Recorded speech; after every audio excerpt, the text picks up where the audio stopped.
Welcome back to Sleepy Crime. Lay your phone to the side and enjoy tonight's story. Don't forget to subscribe for nightly true crime stories. Let's begin. The Clockmaker's Secret.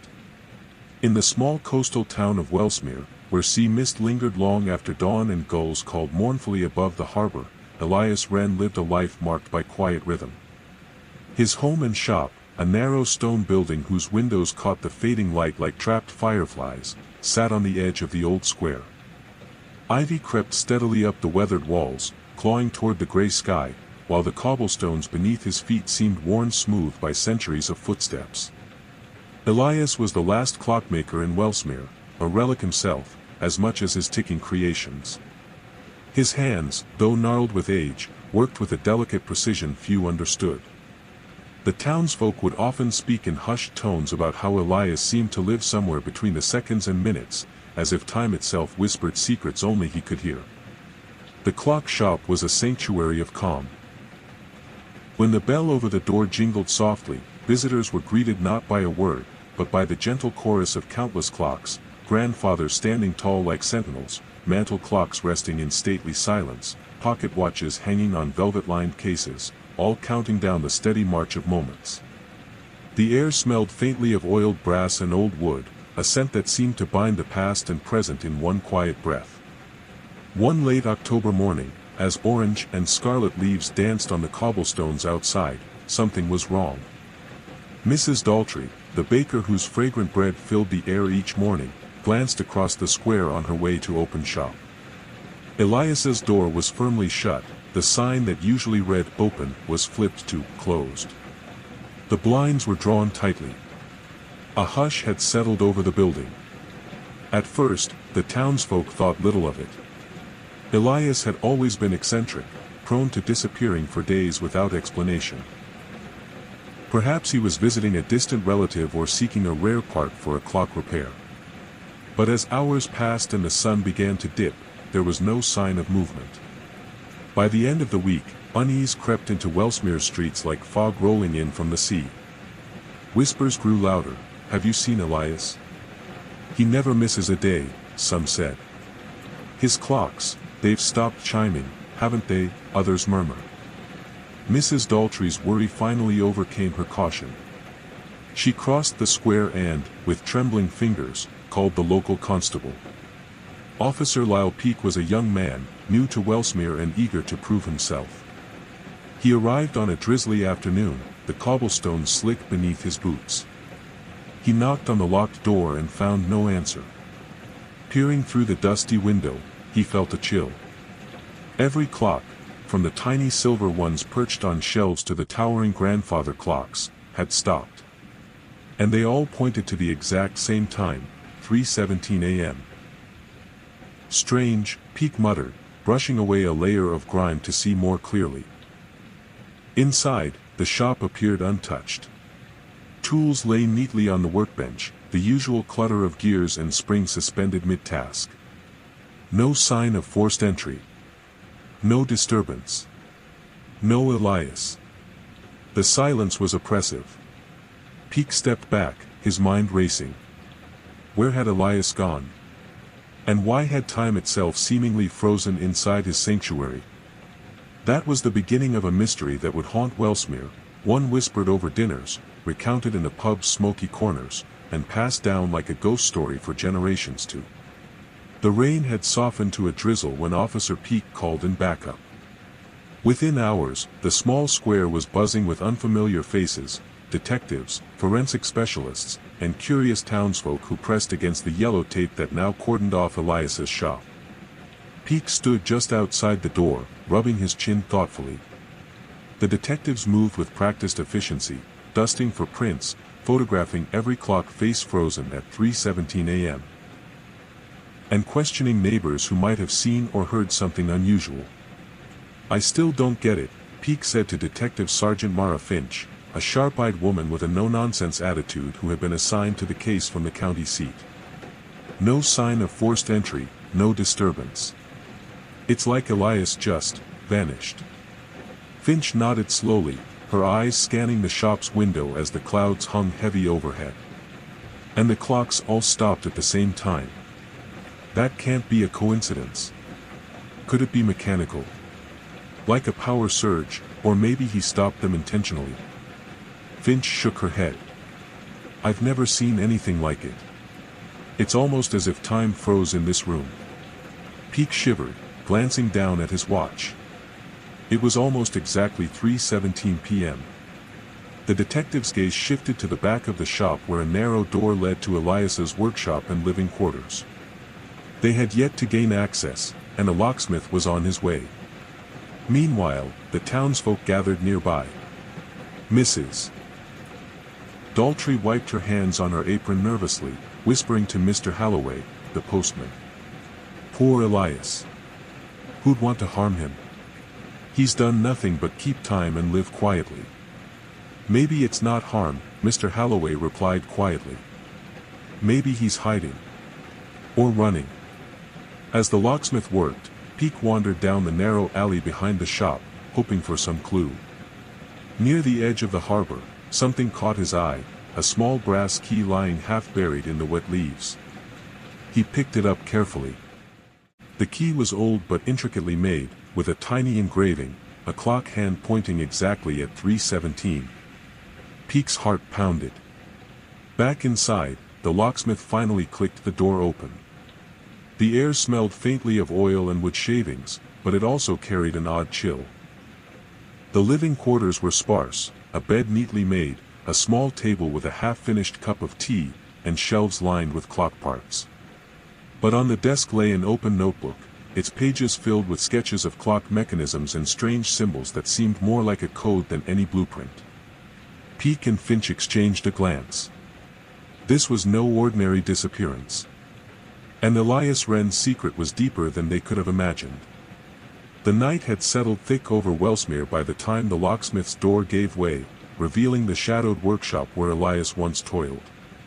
Peake and Finch stood at the threshold, their breath mingling with the faint scent of oil and dust. Peake's eyes drifted to the notebook sprawled open on the cluttered desk. The pages were dense with minute sketches of clock gears, wheels, and strange runes curling in the margins like tendrils of smoke. One symbol caught Finch's attention, a circle enclosing a clock face, hands fixed at 3:17. What do you make of this? Finch asked, flipping the page carefully. Peake shrugged. Looks like blueprints. But these symbols, feels like a language, or a cipher.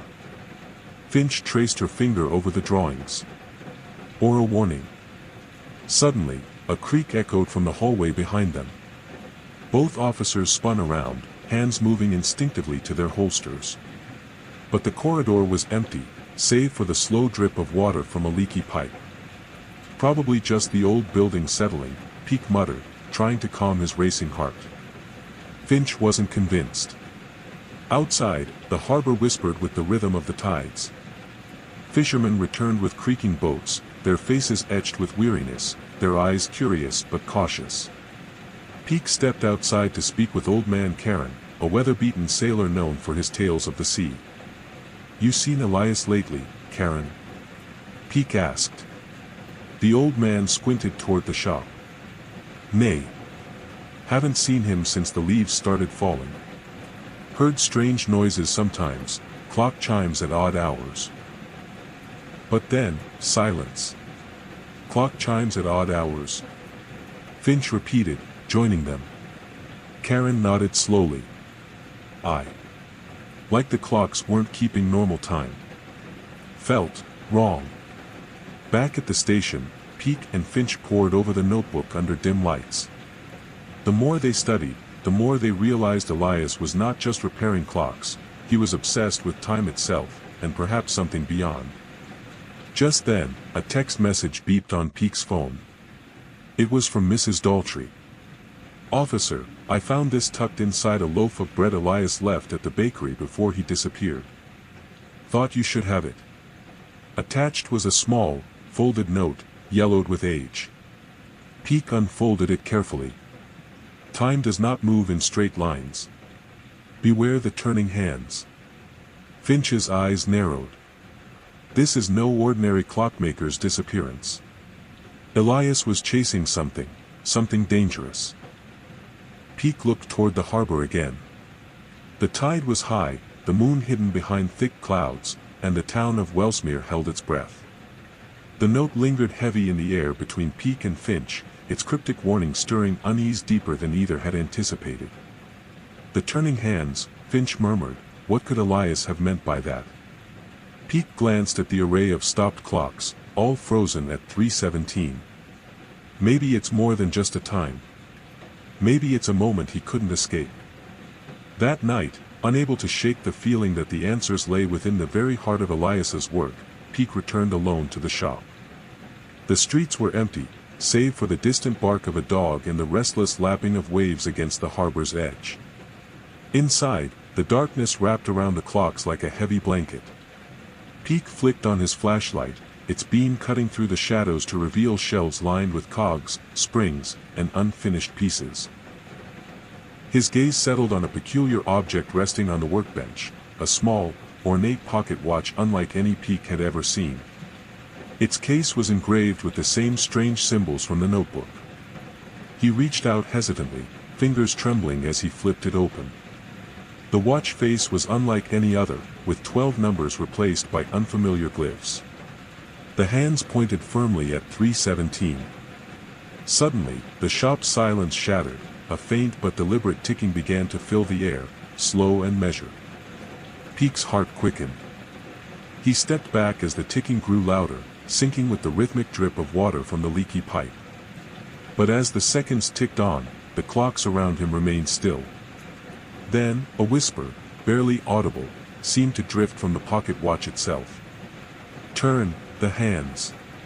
Peake froze, unsure if his mind was playing tricks or if the note's warning was alive in this very room. His flashlight beam flicked to a large grandfather clock near the window. Its face was blank, devoid of numbers or hands. Driven by impulse, Peake reached out and gently grasped the clock's minute hand, turning it slowly. With a soft click, the shop was suddenly flooded with the soft glow of candlelight, though no candles were lit. The ticking ceased. And in the sudden stillness, Peake caught a movement in the corner of his eye, a shadow slipping behind the curtains. "Hello?" he called, voice steady despite the cold grip of fear tightening his chest. No answer came. The shop returned to silence, as if Elias's secret had simply melted back into the walls. Outside, the moon broke free from the clouds, casting silver light over Wellsmere's sleeping streets. And the mystery of the clockmaker's secret deepened. The next morning, a crisp breeze stirred fallen leaves across Wellsmere Square. Officer Peake returned to the clock shop, daylight revealing details the night had obscured. But the strange pocket watch was gone, vanished without a trace. Detective Finch joined him, frowning at the empty workbench. "This place is full of riddles," she said. "What else could Elias be hiding?"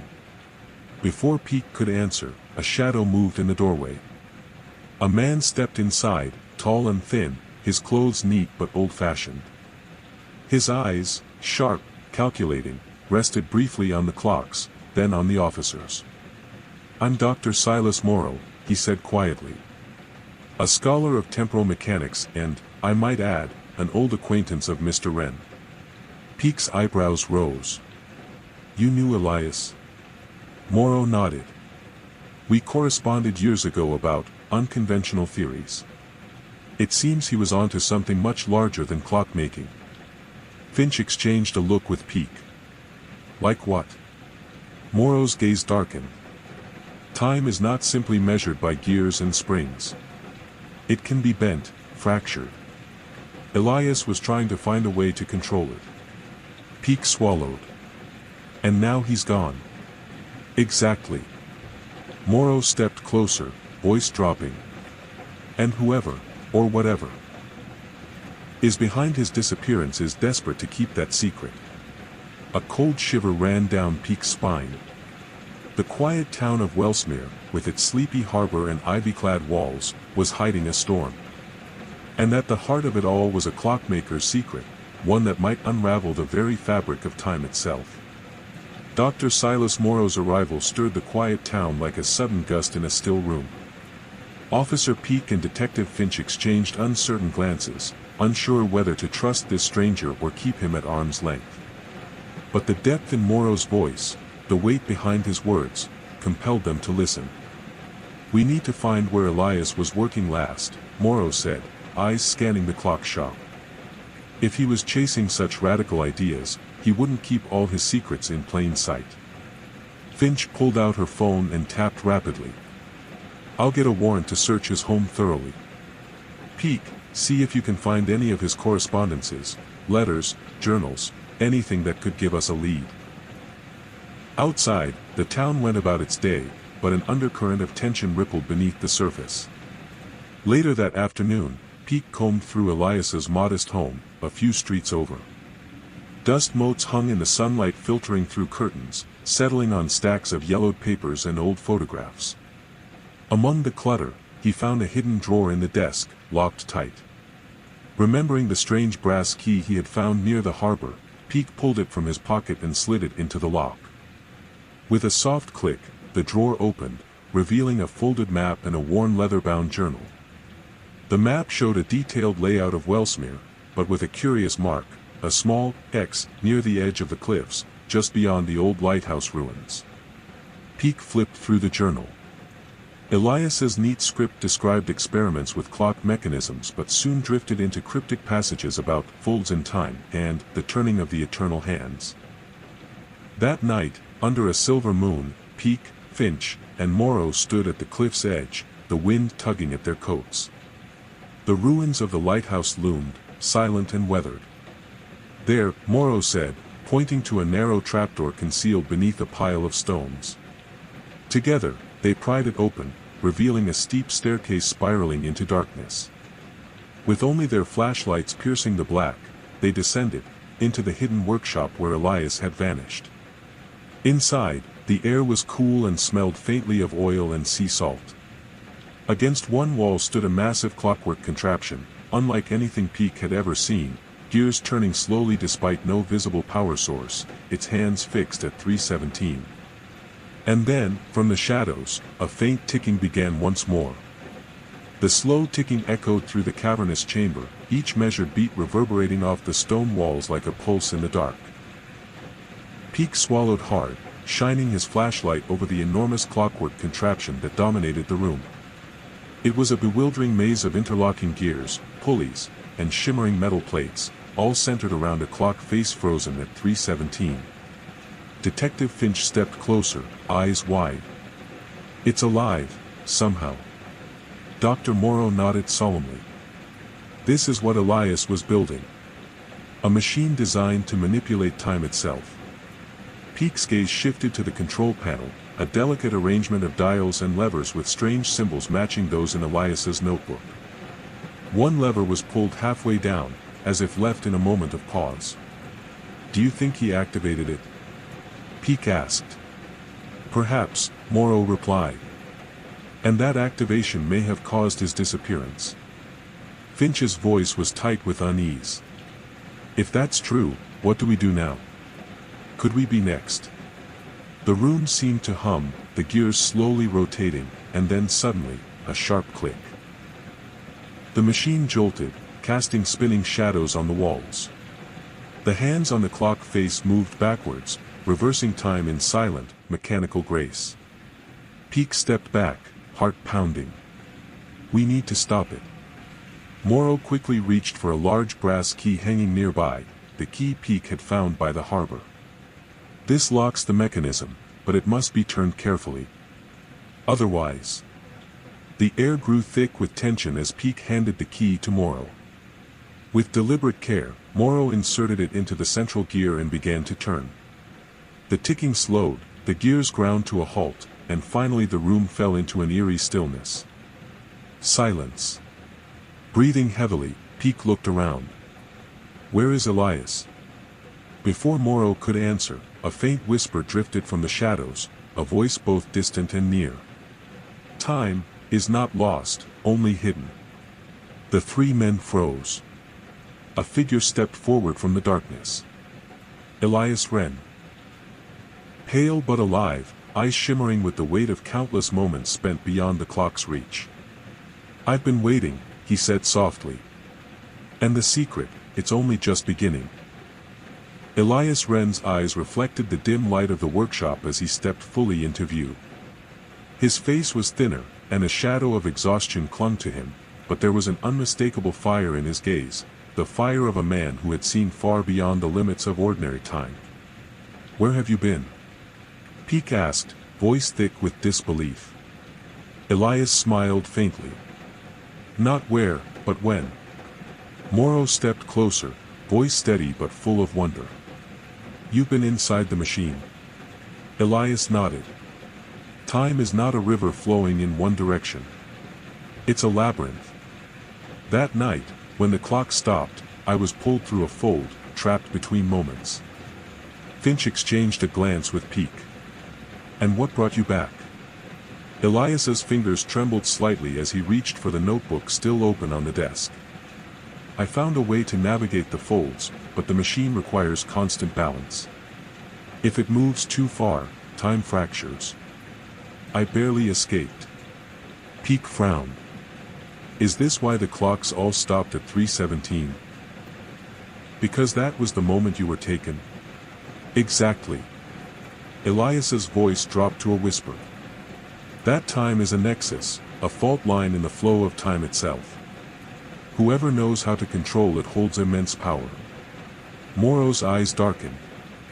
"There are forces that will want that power, and Elias, you're the key." Elias looked toward the narrow staircase, then back to the machine. "We must protect it. Time secrets are not meant to be tampered with lightly." A heavy silence filled the room, broken only by the distant crash of waves against the cliffs. Peek felt the weight of the moment settle on his shoulders.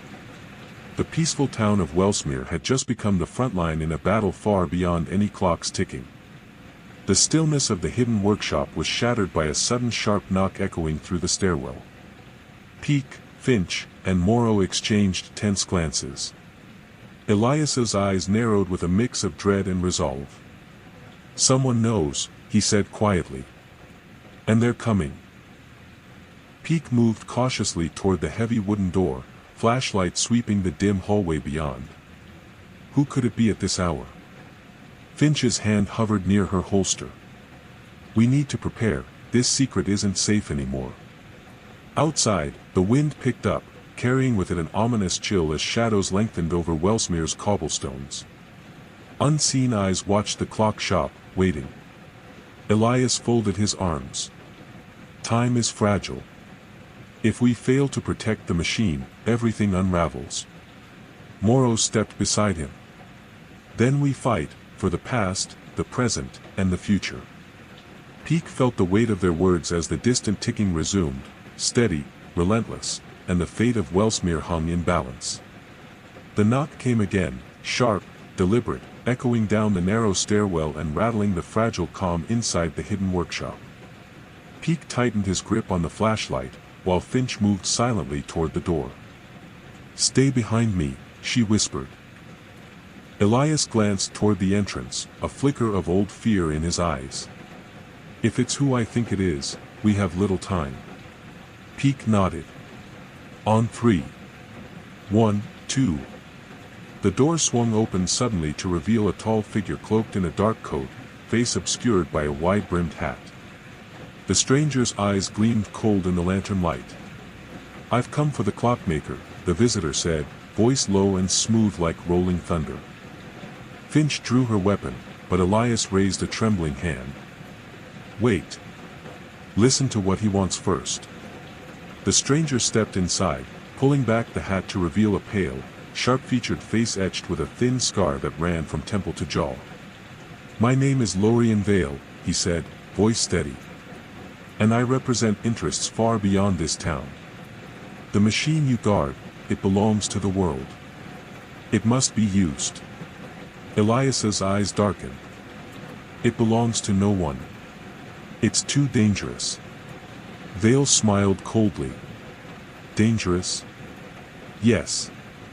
But power demands sacrifice." Peek stepped forward. "Who are you to make that choice?" Vale's gaze flicked over them. I'm the one who can open the doors time was never meant to unlock. The room held its breath. The ticking of the great clockwork slowed, as if sensing the storm to come. Elias clenched his fists. Then we're ready. The air thickened, charged with an electric tension that seemed to pull at the very fabric of the hidden workshop. Peake's hand hovered near his holster, but all eyes remained fixed on Lorien Vale, the stranger who had stepped from shadow into their fragile sanctuary. Vale's gaze was piercing, unwavering. You don't understand what's at stake. Time is a resource, one that some will exploit, no matter the cost. Elias's voice was steady but edged with desperation. And what if their cost is the collapse of everything we know? Then we ensure only the worthy control it, Vale replied, stepping closer, his scarred face illuminated by the dim glow of the machine. You've been hiding, Elias. It's time to make a choice. Detective Finch exchanged a glance with Peake. Who else is with you? Vale's eyes glinted with menace. I have allies in the shadows, watching, waiting. You will find you are not alone in this fight. Morrow's fingers brushed over the ancient gears, his voice soft but resolute. Then we prepare. For what comes next. Outside, the sea wind howled, rattling the windows of the clock shop as if the world itself braced for the coming storm. In Wellsmere, time was no longer a quiet ticking, it was a ticking bomb. The heavy air inside the workshop seemed to pulse with the ticking heartbeat of the great machine. Elias stood near the control panel, eyes flickering between the cryptic symbols and the frozen clock face still marking 3:17. Vale's presence felt like a dark shadow stretching across the room, unsettling and resolute. Peake and Finch stood side by side, every muscle taut with anticipation. Suddenly, the machine emitted a low hum, the gears grinding as if stirred from a long slumber. Morrow's eyes widened. It's reacting. Vale smiled thinly. The machine senses its true master. Before anyone could move, the hands on the clock face began to spin wildly, forward and backward, faster and faster, sending ripples through the air. The walls seemed to warp, shadows flickering like echoes of distant moments. Peake grabbed Finch's arm. What's happening? Elias's voice trembled. The folds in time are tearing. If we don't stop it, reality could unravel. Morrow dashed to the lever and began turning it, trying to slow the chaos. But the machine resisted, the gears clanking with desperate energy. Vale stepped forward, his voice commanding. Let it happen. Only through chaos can true control be seized. Peake's hand tightened on his flashlight. Not while we stand here. The room twisted, time itself fracturing around them. As the clockmaker's secret threatened to consume them all. The workshop trembled violently as the clock's hands spun in a frenzy. A sudden flash of blinding light filled the room, making Peake, Finch, Morrow, and Elias shield their eyes. When the glow faded, the air felt charged, thick with possibility and peril. Peake staggered, clutching a nearby table for support. What just happened? Elias, pale but steady, spoke with urgent clarity. The machine opened a rift, a fracture between moments. We're seeing glimpses of the past and future overlapping. Finch peered into the shifting shadows near the giant gears. Do you see that? Figures flickered, ghostly images of Wellsmere from decades before, and visions of places not yet come. Time bled through the cracks, fragile and unpredictable. Vale laughed, a sound cold and triumphant. You cannot stop progress. This is the dawn of a new age. Morrow moved toward the control panel, voice commanding. Elias, we have to stabilize it. The longer this goes on, the worse it gets. Elias nodded, hands shaking as he reached for a delicate dial inscribed with strange symbols. His fingers danced over the controls, trying to steady the chaotic dance of gears and hands. With a deep, resonant chime, the machine's turmoil began to slow. The rift shimmered and pulsed before shrinking back into nothingness, leaving only the soft, steady ticking of the great clock. The room fell silent, the crisis averted, for now. Peak looked around, heart pounding. This is beyond anything I've ever imagined. Elias's eyes met his. And it's only the beginning. The dawn's pale light filtered through the dusty windows as the group gathered around the now quiet machine. The soft ticking echoed like a steady heartbeat, calming after the storm of chaos. Elias sank into a worn chair, exhaustion heavy in his bones. "I've hidden the truth for too long," he began, voice low. "The machine was never meant to be used lightly. It can glimpse time's folds, yes, but it can also trap souls between moments, like I was." Peak frowned. "Why would you risk that?" "Because time holds answers," Elias said, eyes distant. "Answers about loss, regret, and redemption. I sought to save someone, my wife, lost to the sea years ago. I thought if I could control time, I could undo that night." Finch's voice softened. "But it cost you dearly." Elias nodded. "I was trapped, caught between past and present. Only with great risk could I return, but now, the machine calls to others, like Vale, who seek power, not understanding." Morrow's gaze hardened. "Then we must destroy it. It's too dangerous." Vale, standing silent in the corner, finally spoke. "Or we can guard it, use it wisely." Peak looked at the faces around him. A fractured family bound by time's heavy threads. "We decide," he said firmly. "But whatever we choose, the secret is no longer mine, it's Wellsmere's." The weight of decision pressed down as the sun climbed higher. After hours of debate, a fragile consensus formed. Elias and Morrow would dismantle the machine, carefully sealing its secrets away. Peak and Finch would protect the knowledge, ensuring no one else could misuse it. And Vale, reluctantly agreed to leave, warning that others were already watching.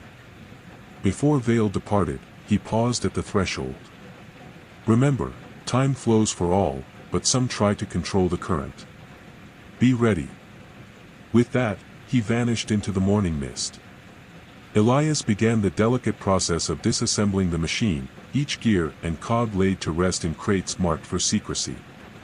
Peak and Finch took notes, ensuring the story, and the danger, would be recorded, guarded, but never forgotten. As the last piece was packed away, Elias looked out toward the sea. "My wife is gone," he whispered. "But perhaps some losses must remain. Time is a gift, not a tool to wield."